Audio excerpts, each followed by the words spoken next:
விநாயகர் சதுர்த்தினாலே நம்மளுக்கு முதல்ல ஞாபகம் வருது கொழுக்கட்டையும் சொல்லலாம். அந்த கொழுக்கட்டை இல்லாமல் விநாயகர் சதுர்த்தியை கும்பிட்டா நம்மளுக்கு எப்படி திருப்தியாக இருக்கும். கொழுக்கட்டை எங்கள் வீட்டில் எல்லாருக்குமே பிடிக்கும். ஆனால் கொழுக்கட்டை செய்கிறது தான் ரொம்ப கஷ்டம் அப்படின்னு சொல்லிட்டு செய்யாமல் இருக்காதீங்க. அது ரொம்ப ரொம்ப ஈஸி. அதுக்கு கொஞ்சம் ட்ரிக்ஸும் ரொம்ப ஈஸியாக செஞ்சிடலாம். இதுக்கு நான் 2 கப் கொழுக்கட்டை மாவு எடுத்துருக்கேன். இது கூட பிஞ்ச் ஆஃப் சால்ட்டு மிக்ஸ் பண்ணிக்கோங்க. இதுக்கு ஸ்வீட்னஸ்க்காக 3/4 கப் வெல்லம், அது கூட 1 கப் தண்ணி. 3/4 கப் வெல்லம் பத்தாதுன்னு நினச்சிங்கன்னா நீங்கள் 1 கப்பாக சேர்த்துக்கோங்க. இது நல்லா கொதிக்க வைக்கணும். இது கூட ஏலக்காய் போட்டு கொதிக்க வைங்க. ரொம்ப ஃப்ளேவர் சூப்பராக இருக்கும். நல்லா கொதிச்சதுக்கப்புறமா நம்ம மாவில் மிக்ஸ் பண்ணிக்கோங்க. நல்லா மிக்ஸ் பண்ண தான் மாவு சாஃப்ட் ஆகும். இது கூடவே தேங்காய் துருகுனது இல்லை இந்த மிக்சியில் போட்டு ஒரு ட்ரிப் பண்ணிங்கன்னா இந்த மாதிரி ஷேப்க்கு வரும். அதையும் மிக்ஸ் பண்ணிவிட்டு நல்லா மிக்ஸ் பண்ணுங்கள்.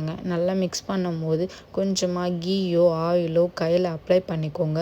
நல்லா சாஃப்டாக இருக்கும் கொழுக்கட்டை. சாஃப்டாக இருக்கிறதுக்கு இந்த மாதிரி கீயோ ஆயிலோ அப்ளை பண்ணலாம். இல்லை கொஞ்ச நேரம் மூடி வச்சிங்கனாலும் சாஃப்டாகிடும். பச்சரிசி மாவெல்லாம் தண்ணி ரொம்ப இழுக்குன்னுவாங்க. ரொம்ப நேரம்லாம் ஊற வைக்கக்கூடாதுன்னு சொல்லுவாங்க.